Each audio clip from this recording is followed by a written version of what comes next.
My why is to inspire people to do the things that inspire them. So that each of us can change our world for the better. That is the foundation of everything that I do. And that's the test through which I run everything that I will do. Like, does this inspire people to affect some sort of change or perspective? And why does that matter to you? It's not that it matters to me, it's who I am. It's like, that's core to my being. It's like your why is core to your being, my why is core to my being. That's my personality. It's what wakes me up every day. It's what fulfills me. It's what fills me as well.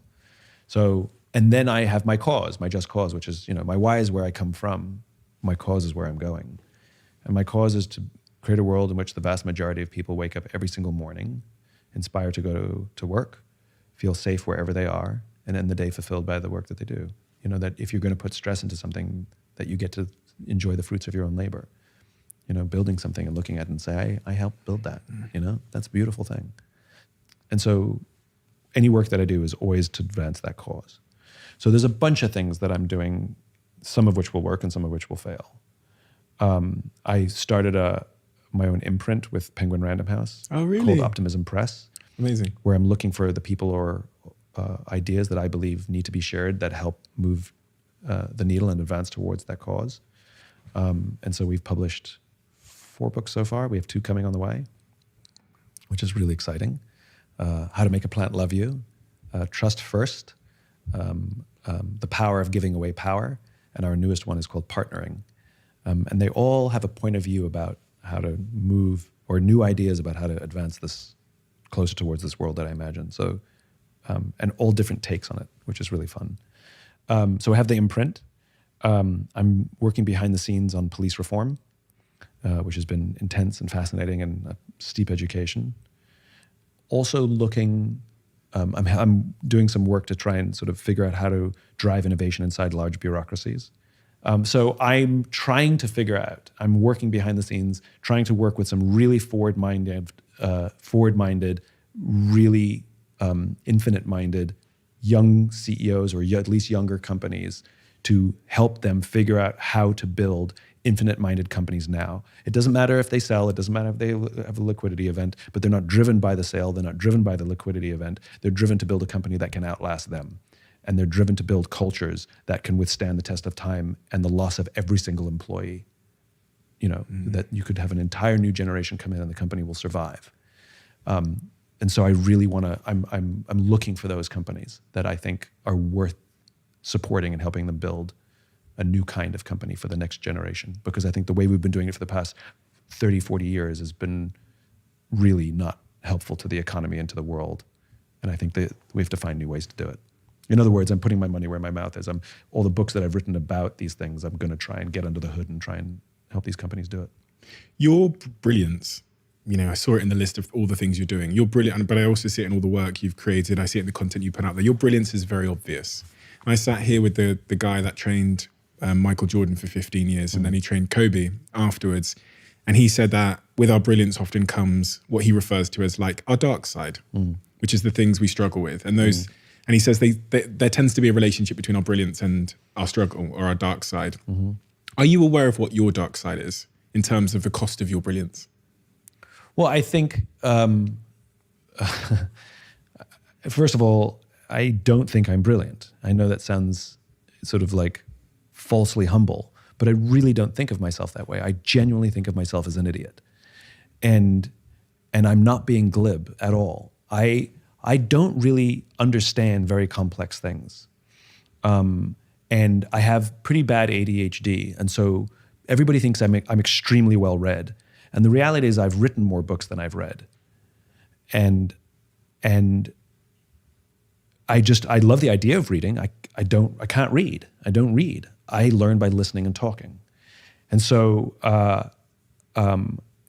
very complex things, my brain doesn't work that way. And so I've learned to ask lots and lots and lots of questions so that something can be simplified to the level that I can understand it. And if it's simple and I can understand it, that means I can repeat it. And so my books are my ability to understand complex things by asking other people lots and lots and lots of questions so I can simplify it enough so that other people can understand these complex things too. I'm talking about biology and anthropology of, all kinds of, things that, yes, I know that I've oversimplified them. I'm fully aware, Like people who criticize me, like this is pop culture, pop science. I know that, but if I make it its full complexity, all I've done is written a textbook. Well, that's not helpful, is it?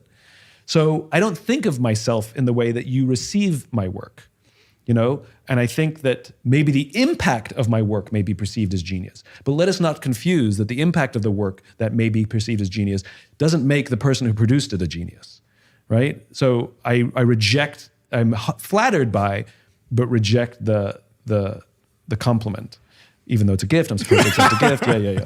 Yeah. Take your gift back. It has no use here.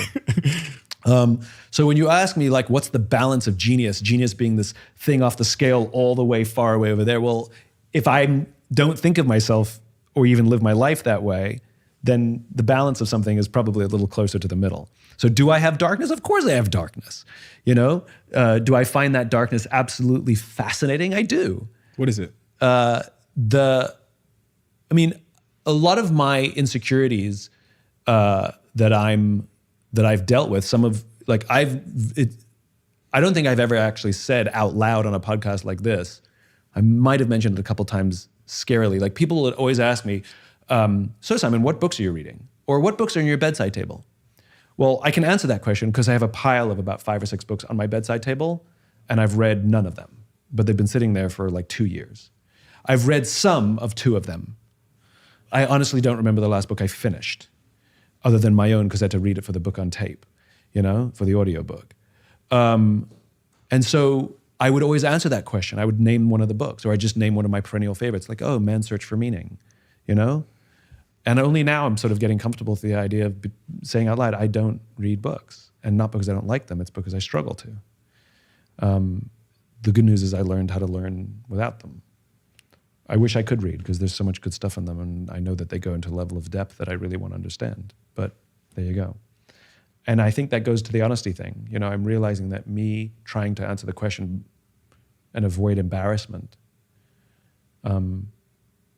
is valuable for people who like to read books. But for the people who struggle to read books, I just made them feel worse.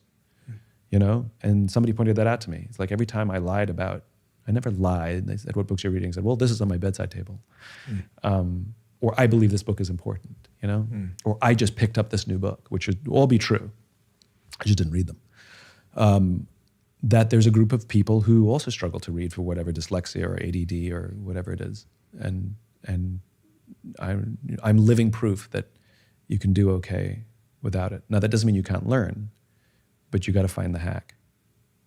There's a couple books I finished. I finished the Da Vinci Code. It's so good. And it's, why? Because it's written with really, really, really short chapters. So you read like 3 pages. I'm the person who always looks pages ahead to see how much I have to go. And if it's like 50 pages, I'm like, ugh. Yeah. How does that change how you write though? If you're not a reader yourself, when you write. Ironic, isn't it? Yeah. It's ironic that I ended up writing books. Writing it's different because if it's really fun when I'm editing, because if I'm boring myself, I just cut that whole section. And so the books have my sense of humor in them. Like there's little jokes in there because it makes me giggle. And I write about the things that I think are really interesting. And I tell the stories that make me interested, and I can make myself cry with some of those stories in the book, and I can give myself goosebumps with some of the stories in that book. And if I'm doing it for myself, it's probably working for others too, But I do love ideas, and I love dissecting ideas and understanding ideas, and I really love understanding why things work. I am a little kid at heart. I want to know why, not as a noun as I popularized it with Start With Why, but as a question. Like, why is it that way? I love that question. It is a little kid question, and for some reason as adults, we stop asking and started just blindly accepting. And that doesn't mean I have to be rebellious in the question. It's not an accusation, like, why are you doing it that way? It's genuine curiosity, like, why does it work that way?